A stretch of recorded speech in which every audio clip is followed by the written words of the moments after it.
BFM TV face à face. Apolline de Malherbe. Il est 8h32 sur RMC et BFM TV. Bonjour Michel-Édouard Leclerc. Bonjour. Vous êtes bien sûr le président du comité stratégique des centres Leclerc. Plus besoin de vous présenter. On va parler prix, bien sûr. Prix dans les rayons, négociations, inflation. Mais je voudrais d'abord qu'on parle des prix à la pompe. Les prix à la pompe qui ont clairement baissé. Sauf que c'est pas grâce à vous. C'est pas merci Leclerc, c'est merci l'OPEP. Ils ont fait baisser le prix du baril. Vous pouvez dire merci Leclerc, merci Intermarché, merci Système U. Parce que si on ne l'avait pas fait, je ne suis pas sûr que la baisse de l'OPEP, en tout cas la baisse du marché, ait été répercutée. Le prix du baril a baissé. Parce que mes copains de Total, à force de dire qu'ils ne dépasseront pas 1,99, ils ne descendent pas beaucoup en dessous non plus. Donc ça fait quand même plusieurs mois qu'on est 10 centimes en dessous. Il y a une vraie bataille de prix, mais sincèrement, entre les systèmes U, les intermarchés, les stations-service de grande surface. On s'est engagé auprès de Madame Borne de faire du prix coûtant. Madame Borne s'est engagée aussi à mettre les autres acteurs de la filière dans le jeu. Donc, pour le moment, oui, je tiens à dire au nom de mon métier qu'on fait le job. Alors que vous faites le job, mais on a bien compris qu'il y a tout de suite deux mentions que vous avez glissées, Total et Elisabeth Borne et surtout les autres acteurs. Quand vous dites mes petits copains de chez Total, ça veut dire que pour le coup, vous avez le sentiment que c'est vous qui portez le chapeau et que Total, qui n'est pas que distributeur, mais qui est aussi raffineur, qui donc maîtrise toute la chaîne du pétrole, ne prend pas sa part. Ah, c'est sûr. Et quand on dit Total, c'est aussi les autres raffineurs. Ce sont aussi les autres raffineurs, ExxonMobil. Sauf qu'il se trouve qu'en France, il n'y a plus que Total qui fasse l'ensemble du métier. Hein. Oui, mais enfin, bon, 50% de l'approvisionnement des centres Leclerc sont des raffineurs. Total, c'est peut-être un quart. Il y a d'autres raffineurs, ils ont changé de nom, c'est d'autres consortiums. La réalité, c'est qu'aujourd'hui, ils ne font pas d'efforts, je dirais, à caractère politique, à caractère consumériste. Ils ne font pas d'efforts pour nous empêcher de passer la barre symbolique des 2 €. Et donc, Leclerc, puis Carrefour, Alexandre Bompard, on s'est engagé dans la réunion à Matignon à faire des opérations à prix coûtant tous les jours, a priori dans la durée, donc au moins jusqu'à la Saint-Sylvestre. Mais aussi longtemps qu'il le faudra. Mais comme participant à une opération globale, où les autres acteurs aussi doivent nous donner les moyens de le faire et donner aux petits pompistes les moyens de tenir cette distance. Parce que... j'ai l'impression d'entendre dans votre voix ce premier bilan, exactement. Ouais. C'était donc il y a une semaine cette décision, ça fait une semaine, c'est au fond le premier bilan ce matin que vous pouvez dresser de ces opérations à prix coûtant. Et j'entends dans votre voix le côté, ça va, on a pris notre part, mais normalement on ne devait pas être seul, quoi. Et en fait, vous vous retournez et vous êtes tout seul. Non seulement on a pris notre part, mais on a pris plus que notre part. Parce que d'habitude on est des négociateurs, d'habitude on dit d'abord les conditions. On a voulu montrer, après le discours du président de la République dimanche, qui s'est engagé personnellement et qui a fait de la lutte contre l'inflation. Du dimanche, il y a 15 jours. Pardon, excusez-moi. Non, mais tout à fait, je redis juste pour les Français, où il avait annoncé, en fait, il y a eu deux temps, hein, on va les rappeler, parce que c'est vrai que c'était quand même un scénario assez ubuesque. On a d'abord eu la première ministre qui a annoncé en grande pompe que vous pourriez être autorisé à vendre à perte, et vous avez dit, c'est très aimable à vous, mais il n'en est pas question. Le président a donc repris la main, et à ce moment-là, il a dit non, on va pas leur demander de vente à perte, on a bien compris. En revanche, ce sera des opérations à prix coûtant, ce que vous avez donc tous accepté. Voilà, et donc, qu'on a tous accepté, on était d'abord deux, Leclerc et Carrefour, à proposer la quotidienneté de ces opérations. Les autres collègues ont plus de difficultés parce que quelquefois certains systèmes U, certains intermarchés, certains Leclerc aussi, le carburant représente 30, 40, 50% du chiffre d'affaires. Ça dépend où est situé le magasin et ses stations-service. Et puis, mais dans le discours, rappelez-vous du président, c'est je mobilise la filière. Madame Borne a dit la même chose. Je vais recevoir les raffineurs, je vais recevoir les pompistes indépendants. Et l'idée, c'est qu'il y ait un collectif, qu'il y ait une contribution de tous les acteurs de la filière pour rassurer les consommateurs. Ça n'a pas été le cas. Alors, pour le moment, nous, pour on a l'instant, vous foncé. attendez toujours. Leclerc, puis Carrefour, on a dit on y va. Encore que Carrefour ne le fait pas non plus chez ses franchisés parce qu'il n'a pas la main juridiquement sur ses franchisés. Il ne le fait pas dans les petits magasins non plus. Donc nous, on est parti. Mais j'ai dit rencontre mensuelle. Donc là, jusqu'à fin octobre. Vous avez une date ? Tous les mois, on va se voir. Et actuellement, nous sommes en train d'écrire aux raffineurs, pour leur demander une gentille petite participation de quelques centimes à nos propres opérations, parce que nous, c'est pas de profit, pas de marge nette, pas de bénéfice, et en même temps aussi pour qu'il n'y ait pas de tension dans les campagnes, parce qu'on n'est pas là. Parce qu'on s'est retrouvé parfois avec effectivement des automobilistes qui faisaient la queue très longtemps pour essayer d'arriver à vos pompes et qui délaissent en effet certaines pompes, stations-service plus indépendantes. Donc en fait, on voit bien hein, le 2 €, quelle que soit la manière dont les économistes nous disent que le 2 € d'aujourd'hui est moins cher que le 1 franc et quelques d'une certaine époque. Dans la réalité quotidienne aujourd'hui, on utilise beaucoup plus la bagnole et pour aller au travail. C'est d'ailleurs pour ça qu'on a proposé une opération quotidienne et pas simplement le week-end. Parce que beaucoup de gens nous ont dit, mais nous, on part pas le week-end, mais nous, on bosse, y compris chez toi, Leclerc, et donc faites-le tous les jours. Michel-Édouard Leclerc, qu'est-ce que vous demandez concrètement à Patrick Pouyanné? Si vous l'aviez face à vous, là, le patron de Total, vous lui diriez quoi? Eh ben, je lui propose de faire 2 à 3 centimes jusqu'à Noël de rabais, de remise à ses clients grossistes, c'est-à-dire à nos centrales d'achat, aux centrales d'achat de Système U, on achète ensemble avec Système U, mais avec Intermarché, aux autres, et qu'il aussi comble cette différence de quelques centimes auprès des petits pompistes qui, quelquefois, portent sa marque, quoi. Donc, parce que l'idée de dire « je bloque à 1,95 », mais de marger à 15 centimes, ça n'apporte rien au pays, c'est juste de la com. Alors, il a fait, à un moment donné, sur injonction des pouvoirs publics, ils ont fait, sur injonction des pouvoirs publics, une ristourne. La ristourne des 18 centimes. Voilà, mais il ne le fait plus depuis longtemps. Et aujourd'hui, si vous prenez le classement sur le site du gouvernement, si vous faites une extraction en moyenne de toutes les stations-service, les moins chères, c'est Leclerc Intermarché, Total et Système U, qui est pas mal placé. Et Total, il est 10 centimes plus cher que nous.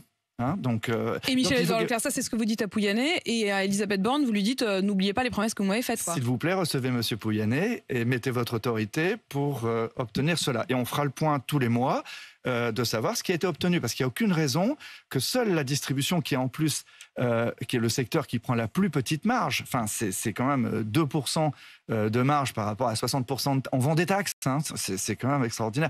Alors il y a un exemple qui est quand même très intéressant. Et à un moment vous vous dites il faudra, si si Patrick Pouyanné ne joue pas le jeu, ou si les autres intermédiaires ne jouent pas le jeu, alors il faudra que l'État prenne sa part. Et oui que l'État baisse les taxes. Voilà. Et la TIPP flottante, elle a été moi je le dis ça m'est égal de savoir quel est le député, si les RN, LFI, LR ou autre qui a émis cette possibilité, cette proposition. Moi, je trouve qu'à passer 2 € de toute façon, et dans la durée, là, il faut que l'État calme le jeu. Il n'y a que l'État à ce niveau de taxe qui peut apporter une vraie différence. Donc, la prochaine étape, c'est que l'État doit baisser pour vous ses taxes. Si le marché flambe, s'il régresse, on va jouer le jeu entre professionnels. Mais je voudrais quand même faire remarquer un truc. La distribution avait déjà été sollicitée par M. Le Maire et par Olivia Grégoire pour faire des paniers. Les fameux paniers anti-inflation. Voilà. Je viens de regarder ce qui se passe en Italie. Madame Meloni a demandé la même chose aux distributeurs italiens. Nous sommes alliés des COP italiens, donc COP Italia. Mais vous voyez, elle a obligé les industriels aussi à accompagner ce panier. En France, il n'y avait que les distributeurs qui baissaient leur marge. En Italie, Barilla y va. Barilla, Coca, tout le monde. Ça, oui, et notamment tous les Italiens. Donc vous voyez, on parle toujours de filière, mais c'est toujours la distribution. Alors je ne veux pas faire une guerre corporatiste, mais je trouve que quand on parle de filière, il faut mettre tous les acteurs. Puisque vous parlez de filière, et on l'a bien compris, de ce bal à 3, il y a les producteurs, ça c'est principalement les agriculteurs, il y a les transformateurs, les industriels, l'agroalimentaire, et puis il y a vous, les distributeurs, qui êtes donc au bout de cette chaîne. Depuis que je vous reçois régulièrement, vous, Système U, Carrefour, vous nous dites toujours, et finalement Bruno Le Maire dit un peu la même chose, que les grosses marques, les Coca, les Danone, ne jouent pas le jeu, et d'ailleurs ils s'expriment très rarement. Et la nouveauté, c'est que le président de la République lui-même l'a dit. Lui-même a dit qu'il y avait des profiteurs. Moi, j'ai voulu comprendre et avoir toutes les pièces du puzzle. J'ai donc reçu sur RMC, et sa parole est très rare, le représentant de toutes ces très grosses marques, le patron de Lilek. Et lui, il dit qu'il y a peut-être une partie de tout ça que vous ne racontez pas. Voilà ce qu'il dit. Le phénomène auquel on assiste depuis 6 mois, qui est assez nouveau, c'est qu'en fait, les distributeurs ont plutôt tendance à baisser leurs marges sur les marques de distributeurs, leurs marques propres, pour attirer en fait et en transférer plus de consommation au détriment des marques que je représente, sur lesquelles les prix sont plutôt plus élevés et les marges sont plutôt plus élevées. C'est ça qui se passe. En fait, ils se rattrapent sur vos produits et ensuite ils vous accusent, vous, de faire monter les prix? Alors, c'est une partie de l'histoire, effectivement. Et si c'était vous qui gonfliez les prix des bouteilles de Coca, par exemple? C'est lui qui est gonflé. En fait, aujourd'hui, nous faisons un carton. Leclerc, mais aussi Carrefour, Intermarché, on fait un carton sur nos marques de distributeurs. L'écart est devenu tellement grand. Oui, mais est-ce que c'est pas vous marques... qui gonflez artificiellement cet écart? Bah oui, en le baissant nos prix, on le gonfle. Mais eux, qu'est-ce qui les empêcherait d'étaler leur hausse de manière à ce que leurs grandes marques ne soient pas boudées par les consommateurs? Est-ce que vous prenez plus de marques, Michel-Édouard Leclerc, sur une bouteille de marque que sur une bouteille distributeur? Aujourd'hui, non. Aujourd'hui, non, je vous le dis non. Non. Dans le détail, je ne sais pas vous dire. Est-ce que vous n'êtes pas en train de vendre à prix coûtant ce que vous fabriquez avec votre marque distributeur en gonflant le prix des Danone, des Coca pour détourner le consommateur de ces grandes marques? Non. D'ailleurs, si je le faisais, il y aurait un Intermarché ou un Lidl qui me claquerait. C'est clair. Non, on a une concurrence très vive entre distributeurs, une concurrence pour la part de marché, parce que les fournisseurs rémunèrent la part de marché. Mais en fait, aujourd'hui, si on a 800 000 clients supplémentaires depuis le 1er janvier chez Leclerc, c'est parce que nous avons effectivement, à défaut de pouvoir bien négocier les grandes marques, on a poussé nos marques de distributeurs. EcoPlus, chez nous, c'est une marque premier prix. Premier prix. Elle a le Nutri-Score. C'est premier prix, mais c'est pas de la merde. C'est premier prix. Eh bien, nous avons aujourd'hui plus de 40% de ventes. Vous voyez? Et donc, c'est normal. Il se passe c'est comme pour le bio. Moi, je crois au bio. Je crois à l'avenir du bio. Je veux qu'on revienne à l'esprit des états généraux de l'alimentation pour aller chercher une nourriture saine, meilleure, etc. Mais quand le bio est vendu 60% sur le marché de mon village, 60% plus cher que le produit naturel local, à un moment donné... Ça n'est pas possible et l'arbitrage, il est rapide pour les consommateurs. Pour les grandes marques. Michel-Édouard Leclerc, dans cette même intervention, Emmanuel Macron vous avait demandé de modérer vos marges et d'arriver à un accord de modération des marges. Est-ce que c'est jouable? Oui, alors ce que je crois dans l'idée du président, c'est que là, on va avoir ce projet de loi qui était nécessaire pour pouvoir renégocier, parce qu'en France, on ne peut négocier que dans un cadre juridique très précis. Ça va être avancé, on l'a bien compris. Normalement, les négociations qui, normalement, ne se terminent qu'au 1er mars vont être avancées vraisemblablement au 15 janvier. Et donc, le président nous envoie nous négocier, un peu comme vous le disiez tout à l'heure, corporation contre corporation, sans qu'on touche aux agriculteurs et sans qu'on touche aux PME. On est d'accord là-dessus, donc n'ouvrons pas ce front.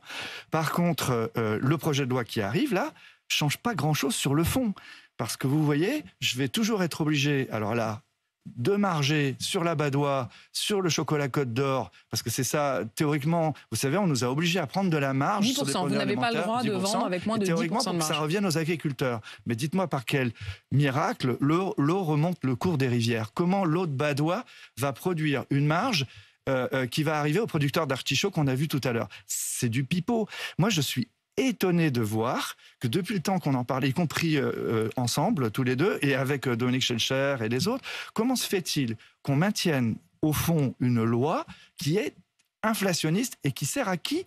Que aux grandes sociétés multinationales. Son but, qui était normalement de rémunérer correctement les agriculteurs. Voilà. Et vous avez reçu aussi, je crois, M. Descrozaille, à plusieurs reprises. Le député qui porte notamment cette loi d'interdiction des méga promos. Voilà. Alors donc, je vais plus pouvoir faire de méga promos au 1er avril 2024 sur le savon, sur les protections, sur les couches pour bébés et tout ça. Ça coûte une benne pour les jeunes couples.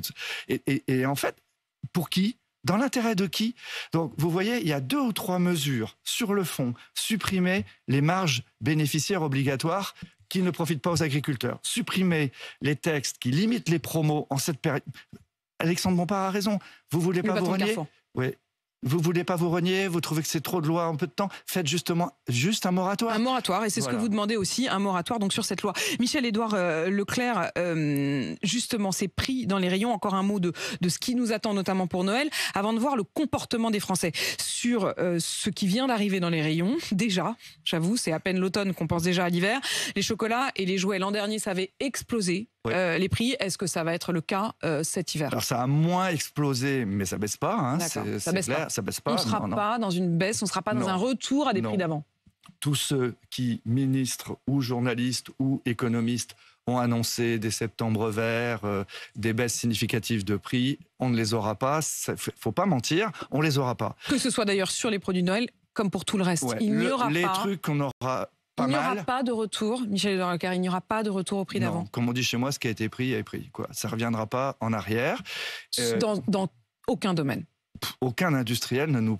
Alors là, on commence à... Dans l'alimentaire, de manière générale, tout ce qui est pris et ça ne reviendra pas. Non, absolument. Je ne sais pas pour les produits saisonniers du printemps prochain, mais là, sur les produits transformés, même sur les chocolats, les tablettes et tout ça, ils ne vont pas revenir en arrière. Ils vont pas revenir en arrière. Et toutes les demandes d'industriels, toutes les conditions générales de vente des industriels aujourd'hui sont à la hausse. Mais elles sont à la hausse jusqu'à 15%. Hein. Donc il va falloir batailler pour ramener ça à un niveau acceptable, ça veut dire que si accessible. je vous écoute, et vous avez souvent été le monsieur Irma, je dirais, pour le coup assez crédible de l'inflation, vous la voyez où l'inflation dans 6 mois ? Je voudrais la ramener dans l'inflation générale. L'inflation alimentaire, je voudrais la ramener dans l'inflation générale. C'est-à-dire aujourd'hui, il y a un décalage, l'inflation alimentaire est la plus élevée, hein, elle tape dans des 15-16%, elle pourrait revenir Il faut la ramener à 4-5%. Voilà. Il faut la ramener à 4-5%. C'est envisageable. Est-ce que c'est faisable ? Oui. Déjà, il y a un truc qu'il faut faire. Alors, on est tôt le matin, moi je ne suis pas encore complètement réveillé, mais il y a un truc qu'il faut faire, c'est exiger des industriels la transparence dans leurs conditions d'achat. Normalement, la loi dit on sanctuarise les produits agricoles, ça vous discutez pas, vous distributeurs avec l'industriel. La partie laitière de Danone, vous discutez pas. Par contre, tout ce qui vous raconte sur l'énergie, sa productivité, les coûts de transport... qui vous donne les factures qui nous donne et qui vous disent si vraiment ça a augmenté. La loi les autorise à ne pas nous le donner. Il y a une option derrière lesquels ils peuvent... Mais s'ils ne veulent pas le faire... Ça s'appelle l'option 3, et ils ne le font pas. Donc, ça veut dire aussi qu'on ne peut pas mettre des clauses automatiques de révision de prix, même quand ça baisse. Vous voyez ? Puisque vous n'avez pas toutes les cartes en main. Michel-Édouard Leclerc, je voudrais aussi qu'on parle du comportement des Français, parce qu'il y a eu des hausses de vol dans l'alimentaire, et il y a eu aussi des nouveaux comportements de Français qui renoncent à leurs achats à la toute dernière minute. C'est-à-dire qu'ils les mettent dans le caddie, ils arrivent en caisse, et là, ils regardent les prix s'afficher, et parfois ils laissent en caisse. Écoutez ce reportage d'RMC. Sylvie travaille dans un hypermarché à Clermont-Ferrand. On lui demande de passer d'abord les produits essentiels. Et ils nous disent de s'arrêter là pour savoir combien ils ont. Et selon combien ils ont, on passe un article, 2 articles, 3 articles de plus qu'ils choisissent eux-mêmes. Quand ils arrivent à leur budget, ils nous disent stop. Une pratique parfois qui frustre les caissières obligées de jeter les produits frais retirés en caisse au dernier moment. Est-ce que c'est quelque chose que vous voyez ? Oui, c'est encore marginal, mais ça arrive, et ça arrive de manière croissante. Alors, beaucoup de consommateurs utilisent des scanettes qui leur donnent le moment de leur budget. À chaque fois qu'ils mettent dans le caddie, ils scannent, ils savent à peu près, avant d'arriver à la caisse, ils savent leur budget. Et on est en train de tester à la Colle-sur-Loup, dans le Midi, un caddie qui fait que quand vous mettez systématiquement... Vous avez le prix qui s'affiche. Voilà, il y a le prix qui s'affiche et le budget qui est là, quoi. Donc déjà, ça enlève de l'anxiété de découvrir comme ça. Après, il y a des poches de pauvreté en France qui s'accroît. Et le problème, c'est qu'il y a deux choses. Il y a la pauvreté qui s'accroît, mais il y a aussi de l'épargne qui se constitue. Les Français épargnent 19% de leurs revenus disponibles. Parce qu'ils redoutent l'avenir.